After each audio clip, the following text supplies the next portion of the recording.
The Lean Startup, the million-copy bestseller, Driving Entrepreneurs to Success, by Eric Ries. Have you ever had a brilliant idea, a dream that felt so real you could almost touch it? A personal project, a career change, a new business, or even a new habit you were determined to start. You felt that surge of excitement, that spark of genius. You spent hours, maybe even days or weeks, creating the perfect, detailed plan. You mapped out every single step. And then, nothing. The plan was so big, so intimidating that you never even started. Or maybe you did start, working tirelessly, pouring your heart and soul into it, only to find that your hard work wasn't leading to the success you envisioned. You felt like you were running on a treadmill, busy, sweating, but not actually going anywhere. What if I told you that most of us are taught to chase our dreams completely the wrong way? What if the problem isn't your dream or your work ethic, but the method you're using? Interesting, isn't it? In this audiobook summary, we're going to dive deep into a revolutionary approach that has transformed how people build successful companies, and more importantly, how you can use it to build a successful life. We're talking about The Lean Startup by Eric Ries. This isn't just a book for entrepreneurs in Silicon Valley. It's a secret weapon for anyone who wants to turn their ideas, big or small, into reality, efficiently and effectively. Together, we'll discover how to stop planning and start doing, how to test your ideas without wasting time and money, how to know for certain if you're making real progress, and the exact moment to change course to avoid crashing. By the end of our time together, you'll feel like you have a superpower, the ability to navigate the fog of uncertainty that surrounds every new venture and come out the other side successful. Ready to find out how? About the guide. Who is Eric Ries? So who is the guide on this incredible journey? Eric Ries is not just a theorist, he's a man who has lived in the trenches of the startup world. He co-founded and served as the chief technology officer of his third startup, IMVU, a company that became a multi-million-dollar success. But here's the crucial part. That success came directly from the ashes of his previous failures. He experienced firsthand the pain of pouring years of his life into building something that nobody wanted. He saw brilliant people working incredibly hard only to see their dreams crumble because they were following an outdated playbook. This experience lit a fire in him. He became obsessed with a single question: how can we learn more quickly what works and discard what doesn't? Driven by this question, Ries developed what's now known as the Lean Startup methodology, a blend of principles from lean manufacturing, agile development, and his own hard-won experience. He's now a globally recognized speaker, an advisor to startups and Fortune 500 companies alike, and an entrepreneur in residence at Harvard Business School. His book, The Lean Startup, isn't just a bestseller. It's the foundational text for a global movement that is changing the way we think about innovation and success. He's the coach who has been through the brutal championship games, lost, learned, and finally figured out the winning strategy. And now, he's sharing that strategy with us. The myth of the grand plan. Rockets versus cars. Let me ask you something. When you think about achieving a big goal, does your plan look more like a rocket launch or a road trip? Think about it. A rocket launch requires a perfect, elaborate plan created months or years in advance. Every single variable is calculated. Every stage, every thrust, every change in direction is scripted with excruciating detail. Because if you're off by even a fraction of a degree at the start, you'll end up thousands of miles off course, lost in space. This is how most of us approach our dreams. We create these massive, intricate business plans or life plans, believing that if we just get the plan perfect, success is guaranteed. But here's the truth Eric Ries reveals. A startup, and your personal dream is your startup, is not a rocket. It's a car. Imagine driving your car to a new destination. You have a vision, a true north. You know where you want to go. You have a strategy, like a GPS route. But what happens when you encounter a detour? A closed road, unexpected traffic? You don't just shut down the car and give up. You don't cling to the original plan. You steer. You make constant small adjustments. You turn left, you turn right. You adapt, always keeping your eyes on the destination. This is the fundamental mindset shift of the Lean Startup. Stop acting like you're launching a rocket and start acting like you're driving a car. Your goal is not to create a perfect plan, but to build a steering wheel. And that steering wheel is a powerful, three-step process. But before we get to that, you need to understand the most empowering idea in this entire book. Your life is a startup. What is a startup? Forget the images of college kids in a garage. Eric Ries gives us a revolutionary definition. A startup is a human institution designed to create a new product or service under conditions of extreme uncertainty. Let that sink in. It says nothing about size, industry, or being a for-profit company. The key phrases are creating something new and extreme uncertainty. Does that sound familiar? That new health regimen you want to start? That's a startup. You're creating a new you under the uncertainty of whether you'll stick with it or if it will even work. That career change you're dreaming of? It's a startup. That book you want to write, that side project you want to launch, that community you want to build, each one is a startup. You, right now, are the founder, CEO, and sole employee of the most important startup in the world, your life. And you are operating under conditions of extreme uncertainty every single day. You don't know for sure what will make you happy, what career will be fulfilling, or what project will succeed. So, if you are an entrepreneur of your own life, what do? You stop guessing and you start learning. How? With the engine of progress. The engine of progress. Build, measure, learn. At the very core of the lean startup is a simple, powerful feedback loop. It's the steering wheel for your car. It consists of 3 steps: build, measure, learn. This loop is designed to do one thing: minimize the total time, effort, and energy you waste going in the wrong direction. Let's break it down. Step 1. Build. The smallest thing possible. When we have an idea, our instinct is to build the entire, perfect, finished version in our heads. If you want to start a podcast, you imagine the professional studio, the perfect logo, the first 20 episodes all planned out. Ries says this is a recipe for disaster. Instead, you need to build what he calls a minimum viable product, or MVP. What is an MVP? It is the absolute simplest, fastest, and cheapest version of your idea that allows you to start the process of learning. Its goal is not to impress anyone. Its goal is to test your most critical assumption. Let me give you a classic example from the book. The founder of Zappos, the billion-dollar online shoe store, had a crazy idea. People would buy shoes online without trying them on first. Did he build a giant website and warehouse full of shoes? No. His MVP was beautifully simple. He went to local shoe stores, took pictures of their shoes, and posted them online.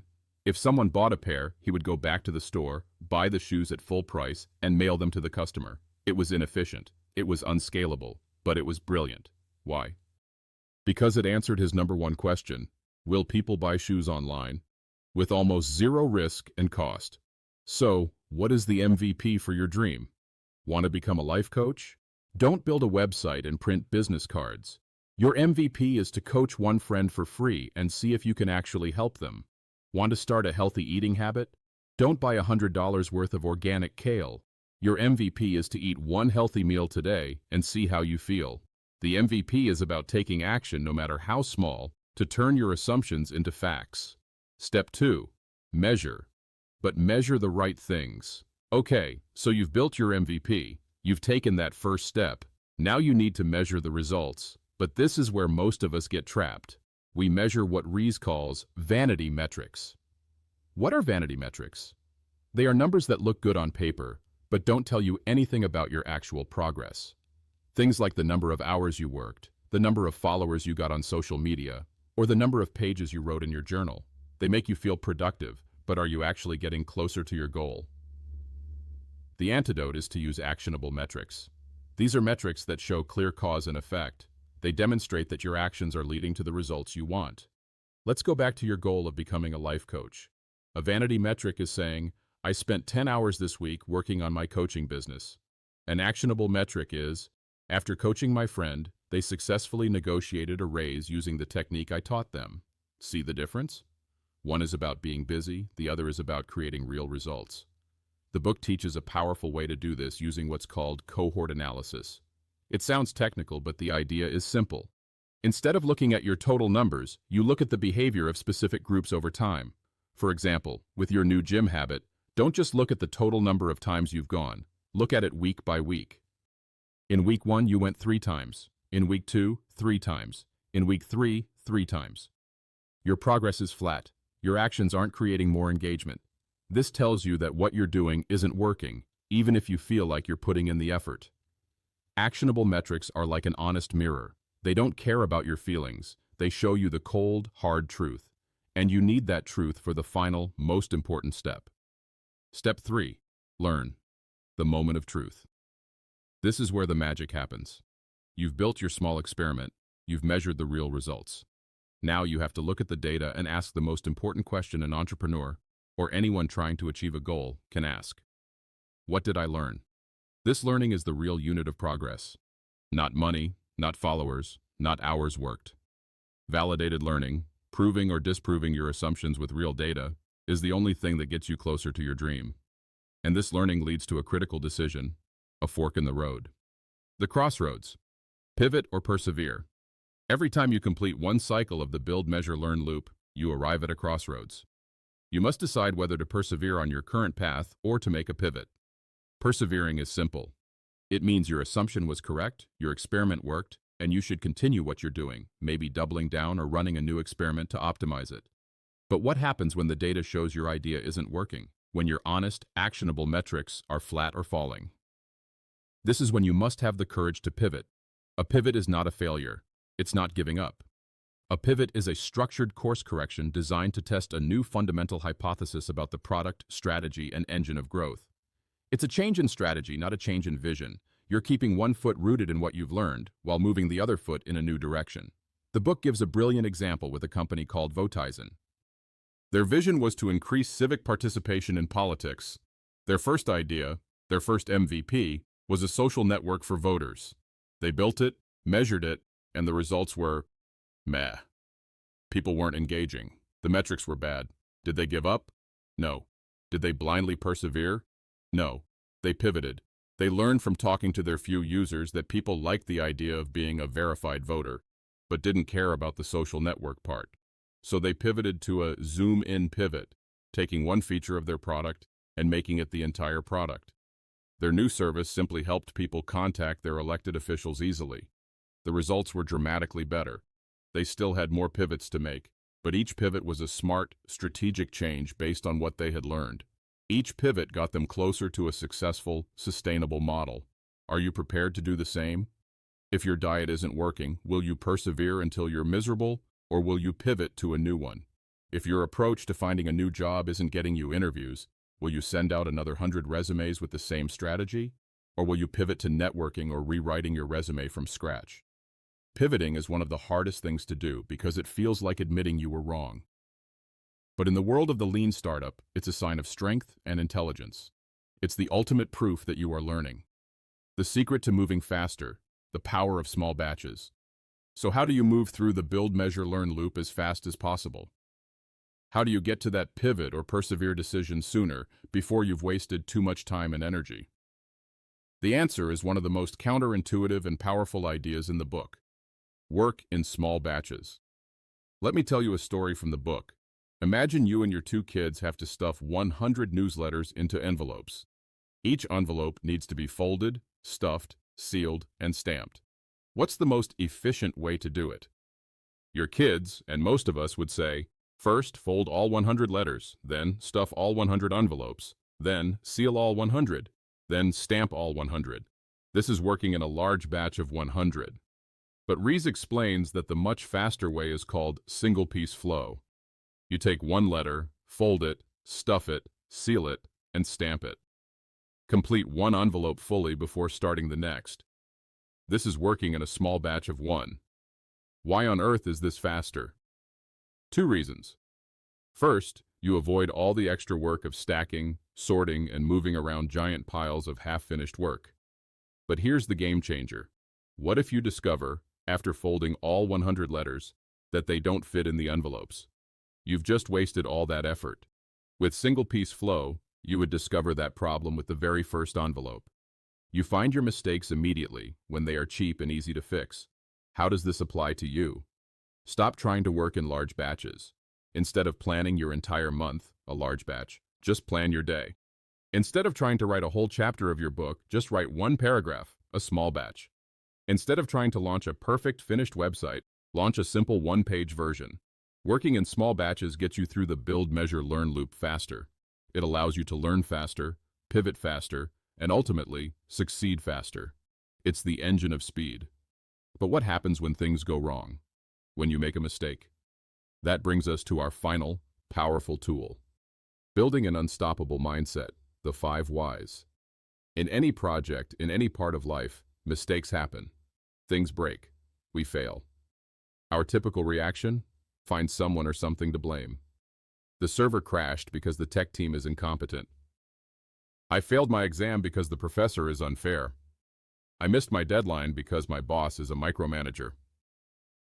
Ries introduces a profoundly simple yet powerful technique from Toyota to combat this. The 5 whys. The idea is that at the root of every seemingly technical problem is a human problem. To get to that root cause, you ask, why, 5 times. The book gives a classic example of a machine that stops working. Why did the machine stop? The fuse blew due to an overload. Why was there an overload? The bearing wasn't getting enough lubrication. Why wasn't it lubricated? The lubrication pump wasn't working right. Why wasn't the pump working? Its shaft was worn out. Why was the shaft worn out? Because metal shavings got in, as there was no strainer attached. Look at that progression. We went from a simple technical problem, a blown fuse, to a human process-based problem. Someone forgot to attach a strainer.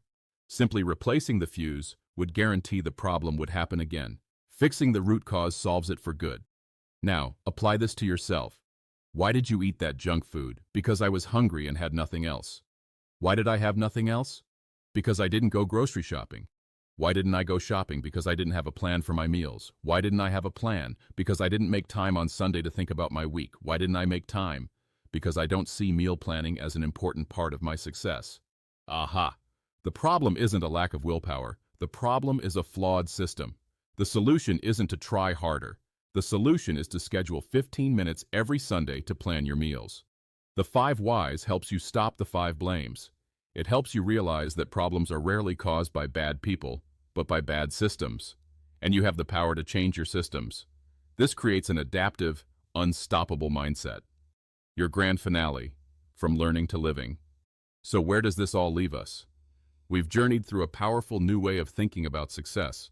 We've learned that our life, our dreams, our projects, they are all startups. We've learned that the key to success isn't a perfect grand plan, but a simple, elegant steering wheel, the build, measure, learn feedback loop. We've discovered the power of the minimum viable product, that taking the smallest possible step is more powerful than waiting for perfection. We've learned to use honest, actionable metrics to measure our progress, and to have the courage to pivot when our strategy isn't working. And we've unlocked the secrets to moving faster and becoming more resilient with the power of small batches and the profound wisdom of the 5 whys. This isn't just a collection of tactics. It's a system, it's a mindset, it's a scientific, repeatable process for turning ideas into reality. But listening to this is just the beginning. The real journey starts now. I'm going to ask you a few questions to help you lock in this wisdom and turn it into action. Are you ready? First, what is the biggest, most important assumption you are making about your current goal? And what is the absolute smallest, fastest experiment, your MVP, that you can run tomorrow to test it? Second, think about how you measure your progress. Are you using vanity metrics that just make you feel busy? Or actionable metrics that prove you're getting results? What is the one actionable metric you will start tracking this week? And finally, when you face your next setback, your next failure, and you will, what will be your first instinct? Will you fall into the trap of the 5 blames? Or will you have the courage to ask the 5 whys, to learn from the mistake, and to build a better system for the future? Remember, the goal of the lean startup is not to fail fast, it's to learn fast. Don't let this be just another interesting idea you heard. Let it be the start of a new chapter. If this summary has sparked something in you, I strongly encourage you to pick up a copy of The Lean Startup by Eric Ries. It is packed with more stories, more details, and more wisdom than we could ever cover here. Your dreams are too important to be left to chance. Your time, your energy, and your passion are your most precious resources. Stop wasting them. Start learning. The world is waiting for what only you can create. So go, start up.